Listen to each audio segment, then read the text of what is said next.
তোমার কি বিয়ে হয়েছে? হ্যাঁ, বিয়ে হয়ে গেছে একটা গরিব ছেলের সাথে। ভাগ্যটাই খারাপ। আপনার ভাগ্য খারাপ কেন? কারণ আমি থাকতে চাই না ও গরিব বলে।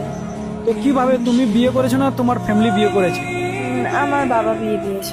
তোমার বাবা বিয়ে দিয়েছে? হ্যাঁ। তো এখন ছেলেটা কোথায় আছে? ওর বাড়িতেই আছে। তো ছেলেটার সাথে ফোনে কথা হয়? হ্যাঁ, কথা হয়। ছেলেটা কি বলে? বলে তুমি আমাকে ছেড়ে যেও না, এইসবই কথা। তো এখন ছেলেটাকে ফোন করে বলতে পারবেন আমি তোমাকে ছেড়ে দিব? হ্যাঁ, আমি ফোন করতে পারবো, বলতে পারবো থাকবো না। হ্যালো।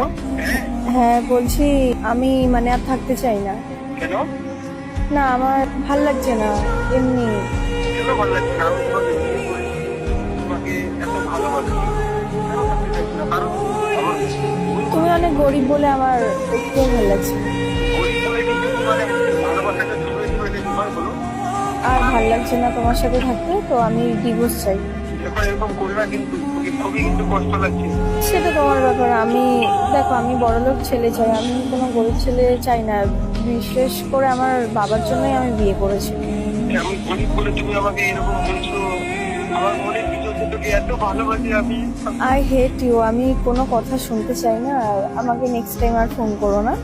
এখন তুমি যদি এরকম করো আমার সাথে, তো আমি কিন্তু নিজের প্রাণ দিয়ে দেবো। I hate you. তুমি ফোনটা রাখো তো।